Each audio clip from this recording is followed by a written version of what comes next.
좁은 문으로 들어가거라. 멸망으로 이끄는 문은 넓고 그 길이 널찍하여서 그리로 들어가는 사람이 많다.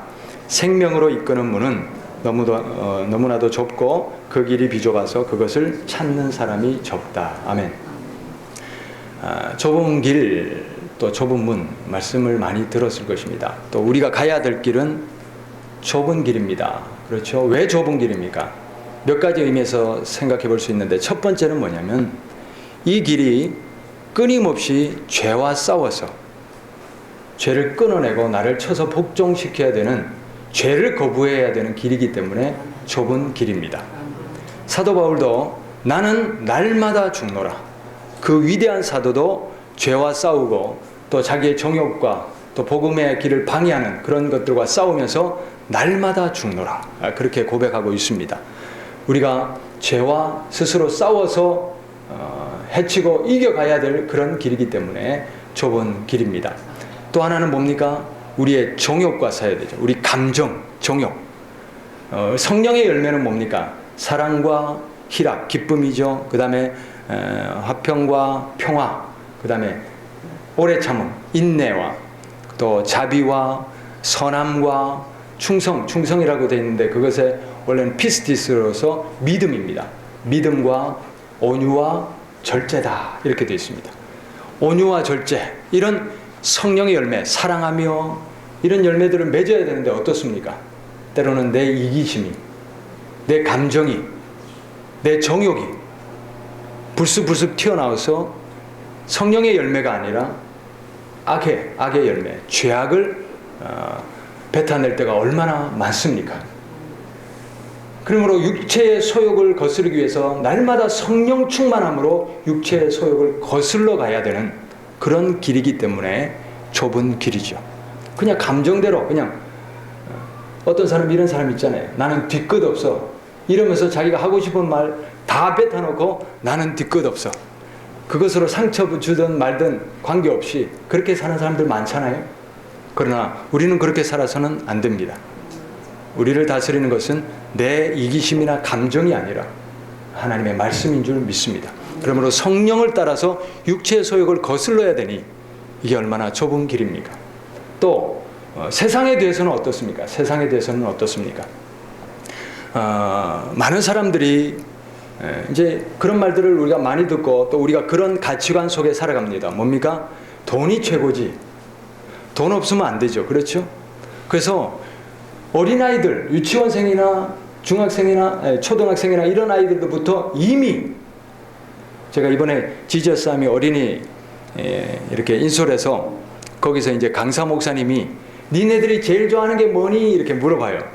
근데 어떤 여자애가 힘차게 손을 들더니 뭐냐? 이렇게 물어보니까 돈요! 이렇게 아이 때부터, 초등학생 몇 학년 안 된 그 아이들부터 이미 뭡니까? 가치관 속에서는 돈이 최고다. 돈 없으면 안 된다. 돈이 살린다. 이 물질주의 가치관. 그 다음에 뭡니까? 잘 먹고 잘 살아야지. 한 번뿐인 인생 즐길 만큼 즐겨야지. 우리는 이런 가치관 속에서 살아가는 사람들이 너무나 많습니다. 자, 그런데요, 그런 가치관이 주류를 이룰지라도 우리는 기준이 달라야 합니다. 기준이 다르다 보니까, 잣대가 다르고 기준이 다르다 보니까 이 길이 좁은 길이 될 수밖에 없지요. 왜 그렇습니까? 다 이 잣대 가지고 돈이 최고지, 잘 먹고 잘 살아야지, 한 번뿐인 인생 즐겨야지, 이 잣대를 가지고 살아가는데 우리는 그것 아니야. 그렇게 살면 안 돼. 하나님의 말씀은 이거야. 이 또 다른 잣대를 제시하니 이것이 얼마나 세상 살아가기가 힘들고 또 어렵고 험난합니까? 그래서 이 길이 좁은 길이 될 수밖에 없지요. 그러나 여러분, 지금은 우리가 누가 이것을 하느냐, 다시 말하면 누가 이 길을 가느냐, 수많은 사람들이 저 사람도 가네, 저 사람도 가네, 저 사람도 이렇게 사네, 누가가 아닙니다. 누가 이 길을 가느냐, 그것이 아니라 이것이 살 길인가 죽을 길인가를 분별하며 살아야 될 때입니다. 살 길이냐 죽을 길이냐. 누가 가느냐가 아니라는 겁니다. 살 길이면 가야 되고 죽을 길이면 100만 명이 1000만 명이 모두가 갈지라도 가지 말아야 될 길이 바로 그 길이겠죠. 우리는 기준이 달라야 합니다. 이것이 살 길이냐 죽을 길이냐, 우리가 이 말씀의 기준을 들고 우리가 살아가야 될 줄 믿습니다. 자, 지금이 어느 때인지 분별해 보라 하는 그런 말씀인데 15절 보셔요. 15절부터 20절 말씀 같이 읽겠습니다. 거짓 예언자들을 살펴라. 그들은 양의 탈을 쓰고 너희에게 오지만 속은 굶주린 이리들이라. 누가 있습니까? 거짓 예언자들이 있다는 거예요.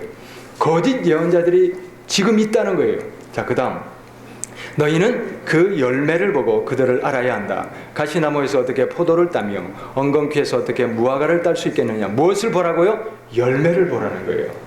거짓 예언자인지 참 예언자인지 무엇을 보고요? 열매를 보고 구분해라. 아무 예언자나 따라가면 안 된다. 아무 사상이나 따라가면 안 된다. 아무 길이나 가면 안 된다. 그 말씀이죠. 17절 말씀. 이와 같이 좋은 나무는 좋은 열매를 맺고 나쁜 나무는 나쁜 열매를 맺는다. 좋은 나무가 나쁜 열매를 맺을 수 없고 나쁜 나무가 좋은 열매를 맺을 수 없다. 좋은 열매를 맺지 않는 나무는 어떻게 됩니까? 찍어서 불 속에 던져진다. 열매는 열매인데 좋은 열매가 아니면 마지막 심판대에서 찍어서 불에 던지겠다. 20절 말씀. 자, 읽읍시다. 그러므로 너희는 그 열매를 보고 사람들을 알아야 한다. 아멘. 열매를 보라는 거예요. 이 열매가 뭡니까? 계속해서 나옵니다. 좋은 열매 맺는 사람이 누구냐? 자, 21절 말씀 읽읍시다. 나더러 주님, 주님 하는 사람이라고 해서 다 하늘나라에 들어가는 것이 아니다. 하늘에 계신 내 아버지의 뜻을 행하는 사람이라야 들어간다. 아멘. 주님, 주님 외치는 그런 사람들이 아니라 누구라고요? 하나님 아버지의 뜻을 행하는 사람이라야 들어간다. 22절 읽읍시다. 그날에 많은 사람이 나에게 말하기를 주님, 주님, 주님, 우리가 주님의 이름으로 예언을 하고 주님의 이름으로 귀신을 쫓아내고 주님의 이름으로 많은 기적을 행하지 않았습니까? 할 것이다. 그때에 내가 그들에게 분명히 말할 것이다. 나는 너희를 도무지 알지 못한다. 불법을 행하는 자들아 내게서 물러가라. 할렐루야. 여러분, 주님의 이름으로 뭘 했습니까? 예언을 했습니다. 우리가 훌륭한 예언자들, 훌륭한 예언에 귀를 기울이잖아요. 그 다음에 뭡니까? 주님의 이름으로 귀신을 쫓아냅니다. 귀신도 쫓아내고 병도 고치고 능력을 행하고 누구의 이름으로요? 예수님의 이름으로 능력을 행하는 거예요. 그 다음에 뭡니까? 주님의 이름으로 기적도 행하는 거예요. 깜짝 놀랄 기적들, 그런 일들을 행합니다. 그러면 우리는 저 예언자 신통하다, 혹하지요. 그래서 그 예언자의 말에 귀를 기울이죠. 자, 그런 예언자들을 따라가지요. 그러나 여러분 23절에 뭐라고 하십니까? 내가 그들에게 분명히 말할 것이다. 나는 너희를 도무지 알지 못한다. 불법을 행하는 자들아 내게서 떠나가라. 할렐루야. 여러분, 지금 이 말씀에 보면 아무리 예수님의 이름으로 능력을 행하고 귀신을 쫓아내고 병을 고치고 큰 권세를 행해도 무엇을 행하면요? 불법을 행하면 하나님께서 받아주시지 않는다. 불법을 행하면 멸망당한다 하는 것입니다. 그래서 은사가 구원을 보장해 주는 것이 아닙니다. 무슨 얘기냐? 자, 우리가 어떤 예언자, 신통한 예언자의 예언을 내가 받았어요.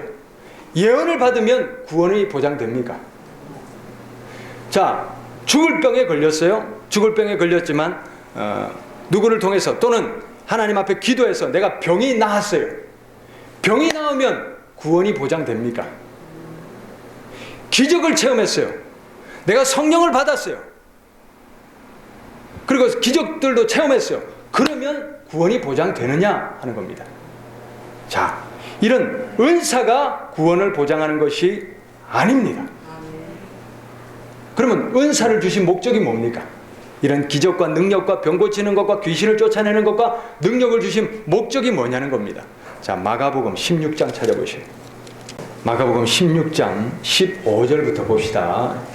다 같이 읽겠습니다. 또 예수께서 그들에게 말씀하셨다. 너희는 온 세상에 나가서 만민에게 복음을 전파하라. 뭘 전파하라고요? 복음을 전파하라. 그 다음 16절요. 믿고 세례를 받는 사람은 구원을 얻을 것이요 믿지 않는 사람은 정죄를 받을 것이다.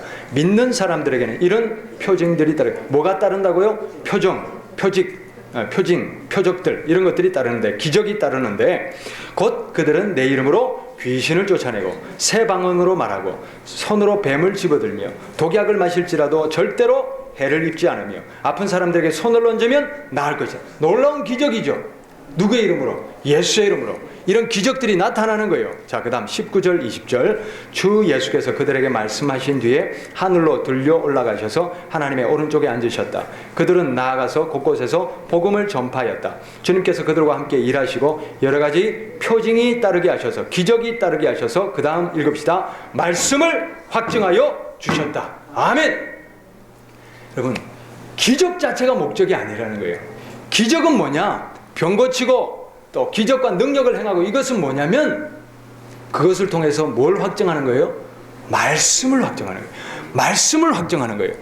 이런 은사는 도구고 수단일 뿐이지 목적이 아니라는 거예요. 목적이 아니라는 거예요. 그리고 이런 은사를 통하여 말씀이 확정돼야 돼요.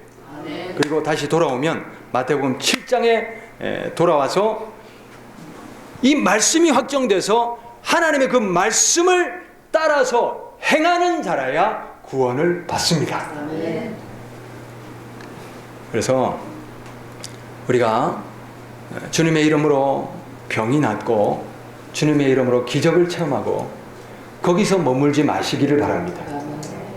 그것은 우리가 진정으로 하나님이 살아계시구나, 복음이 진리구나, 이런 것들을 확증해 주려고 하나님이 주시는 은사고 선물이고 수단일 뿐이지 그것 자체가 종착역이 아닙니다. 자, 더 중요한 것은 뭐냐면 이 말씀에 순종하는 것입니다. 하나님 아버지의 뜻을 행하는 자라야 구원을 받습니다. 그러므로 말씀 순종이 구원의 능력입니다. 그래서 저는 그래서 가장 큰 능력은 병을 고치는 능력 아니라고 봅니다. 귀신을 쫓아내거나 또는 희한한 방언을 말하거나 어떤 기적과 능력을 행하거나 그것이 가장 큰 능력이 아니라, 저는 내 삶에서 주어진 말씀, 이 하나님의 말씀을 순종하며 사는 것이 그게 바로 능력이라고 봅니다. 그 사람이 가장 능력 있는 사람입니다. 그래서 우리가 성령의 은사나 허황된 이 기적들이나 이런 것들을 위해서 하나님 하고 그것을 구할 것이 아니라, 하나님 진정으로 내가 말씀을 순종하는 사람이 되게 해주십시오. 그것을 구하시기를 바랍니다. 그것이 생명 살리는 능력입니다. 그것이 구원에 이르는 능력입니다. 그래서 우리가 진정으로 살아가면서 내 삶에서 이 말씀 한마디 한마디 실천해내고 살아낼 수만 있다면 이미 우리는 하나님의 능력 안에 거하고 있다는 사실을 기억하시기를 바랍니다. 그래서 올여름에 우리가 여러 가지 작전 기도도 하고 또 하나님 앞에 집중해서 수련회도 가고 여러 가지 일들을 하고 있습니다. 그 목적이 뭐가 되어야 됩니까? 말씀 순종입니다. 말씀 순종입니다. 말씀에 순종할 수 있는 사람으로 나를 다스리는 겁니다. 그래서 내 정욕이 앞서 있다면 그 정욕을 죽이는 겁니다. 내 감정이 앞서 있다면 그것을 죽이는 겁니다. 그리고 하나님 말씀에 순종하기에 이것저것 걸림돌이 있다면 그것을 제거해내는 겁니다. 그러라고 우리가 금식하고 기도하고 작정 기도하고 하나님 앞에 매달리는 줄 믿습니다. 다른 은사가 아닙니다. 우리가 말씀에 순종할 수 있는 그런 하나님의 사람으로 변화되기에 집중할 수 있는 우리 모두가 되실 수 있기를 바랍니다. 그래서 결론이 뭡니까? 24절부터 29절 말씀. 자, 24절부터 읽어봅시다. 그러므로 내 말을 듣고 그대로 행하는 사람은 반석 위에다 자기 집을 지은 슬기로운 사람과 같다고 할 것이다. 비가 내리고 홍수가 나고 바람이 불어서 그 집에 들이쳤지만 무너지지 않았다. 그 집을 반석 위에 세웠기 때문이다. 할렐루야. 말씀을 듣고 순종하는 사람은 어디에다 집을 짓는다고요? 반석 위에. 반석 위에 집을 짓기 때문에 비가 오고 바람이 불어도 무너지지 않는다. 제가 이제 보면 기적을 체험하고도 넘어지는 사람 많습니다. 정말 죽을 병이 살아나서도 하나님을 등지는 사람도 있습니다. 그것은 왜 그러냐면 그냥 이 기적에만 전부를 걸었기 때문입니다. 그것이 아닙니다. 기적은 수단일 뿐입니다. 말씀입니다. 말씀 순종입니다. 하나님 말씀에 순종하며 살아가는 사람은 어떤 풍랑이 와도 풍파가 와도 어려움이 와도 말씀이 기준이니 세상의 기준은 아니죠. 다른 사람의 기준 아니죠. 말씀이 기준이니 하나님이 이렇게 하라 하셨네. 이건 해야 돼. 이거 하지 말라고 하셨네. 하지 말아야 돼. 누가 뭐래도 하나님의 말씀을 기준으로 삼고 든든히 살아가는 겁니다. 그렇기 때문에 흔들림이 없는 겁니다. 말씀이 기준 되시기를 바랍니다. 그리고 이것은 또 심판을 말씀하는 것도 됩니다. 마지막 심판날에 하나님이 정말 이 사람이 믿음의 사람인가, 이 사람이 정말 하나님의 뜻을 행한 사람인가, 심판의 바람이 불잖아요. 그때 살아남으려면 하나님의 말씀을 듣고 행하는 사람이라야 마지막 심판에 살아남는 겁니다. 기준이 뭡니까? 말씀이죠.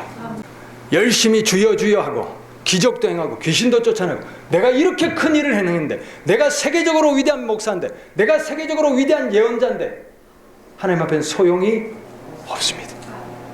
그것 가지고 구원 얻는 것 아닙니다. 하나님 아버지의 뜻대로 행했냐 안 행했냐, 내 말씀대로 네가 지켜 살았냐 안 살았냐, 그것 보십니다. 그러므로 우리가 아무리 초라한 사람이라도 하나님의 말씀을 지금 지켜 행하고 있다면 그 사람은 하나님 앞에 위대한 사람입니다. 그 사람이 바로 하나님의 구원을 받을 사람입니다. 그러므로 우리가 허황된 그런 것들을 바라보지 마시고 지금 내 삶에서 주어진 하나님의 말씀을 한마디 한마디 실천하는 데 삶을 걸으시기를 바랍니다. 26절부터 29절 말씀. 그러나 나의 이 말을 듣고서도 그대로 행하지 않는 사람은 모래 위에 자기 집을 지은 어리석은 사람과 같다고 할 것이다. 비가 내리고 홍수가 나고 바람이 불어서 그 집에 들이치니 무너졌다. 그리고 그 무너짐이 엄청났다. 예수께서 이 말씀을 마치시니 무리가 그의 가르침에 놀랐다. 예수께서는 그들의 율법학자들과는 달리 권위 있게 가르치셨기 때문이다. 아멘. 자, 오늘 이제 우리가 13절부터 쭉 왔습니다. 좁은 문으로 들어가라 그랬습니다. 그러면서 지금 이 어느 시대에 있냐 그런 걸 보여주시면서 거짓 예언자를 말씀했습니다. 거짓 예언자들이 열매가 있느냐 없느냐 보라는 겁니다. 열매가 없습니다. 무슨 열매입니까? 하나님 아버지의 뜻대로 행하는 이 행함이 바로 열매입니다. 그래서 24절부터 결론이 무슨 말씀을 하고 있습니까? 말씀을 듣고 행하는 그 사람이 바로 열매 맺는 사람이다 하는 겁니다. 그래서 이 말씀이 전체가 이렇게 맥락이 이어지는 것입니다. 자, 여러분, 우리가 이것 꼭 명심하시기를 바랍니다. 우리가 추구해야 될 가장 큰 능력은 바로 말씀 순종입니다. 하나님 말씀 순종하는 겁니다. 또 우리가 진정으로 추구해야 될 삶도 말씀 순종이고 우리가 추구해야 될 열매도 말씀 순종입니다. 고린도 전서에 보면 이 고린도 교회가 은사로 충만했잖아요. 온갖 은사, 지금 우리가 알고 있는 이 모든 은사들이 아마 고린도 교인들에게 다 나타났던 것 같아요. 자, 그런데요 12장에서 은사 얘기를 하고 13장에 뭘 말씀하십니까? 그러나 내가 가장 좋은 것을 너에게 보이리니, 가장 좋은 은사를 너에게 보인다. 12장 끝에 이 말씀을 주시고 13장에 사랑은 오래 참고 사랑은 온유하며 그렇게 말씀하시죠. 그러니 가장 큰 은사는 방언하는 것입니까? 병 고치는 것입니까? 예언하는 것입니까? 기적을 행하는 것입니까? 그것이 아니라 뭐라고요? 사랑은. 사랑이 뭡니까? 말씀 실천이죠. 행함이죠. 다 같은 맥락입니다. 제가 이제 목회를 하면서 우리 성도님들을 이렇게 보면 안타까울 때가 많습니다. 안타까울 때가 있습니다. 그것은 왜 안타깝냐? 분명히 제가 말씀을 전하고 이대로 살아야 됩니다. 아무리 외쳐도 제 말에 순종하는 것이 아니죠. 저는 말씀을 그대로 풀어주는 역할만 할 뿐입니다. 제 설교가 남는 것이 아니라 여러분 마음속에 심령 속에는 하나님의 기록된 말씀이 남아야 됩니다. 그러면 이 말씀이 남아있다면 살아내셔야죠. 살아내셔야죠. 그러나 여전히 이기적이고 여전히 자기중심이고 여전히 욕심과 또는 불평불만과 또 하나님 앞에 깨어있지 못한 그런 삶들을 보면 제가 너무나 안타깝습니다. 내가 이 목회를 잘못하고 있지 않나 그런 생각까지 듭니다. 여러분, 우리 예수님 마음은 어떻겠습니까? 예수님 마음은 어떻겠습니까? 꼭 말씀 순종하시기 바랍니다. 이것은 제 얘기가 아니라 오늘 말씀이 우리에게 주시는 경고입니다. 반석 위에 집을 지어라. 말을 듣고 행하는 사람이라야 마지막 심판에 살아남을 사람이다. 아무리 주여 주여 해도 소용없다. 기적을 행하고 능력을 행해도 소용없다. 아무리 큰 권세가 있어도 소용없다. 어떤 은사를 내밀어도 소용없다. 하나님 아버지의 뜻대로 행하는 자라야 하나님 나라에 들어갈 것이다. 꼭 기억하시고 한 말씀이라도 들리는 대로 순종하시는 우리 모두가 되실 수 있기를 바랍니다.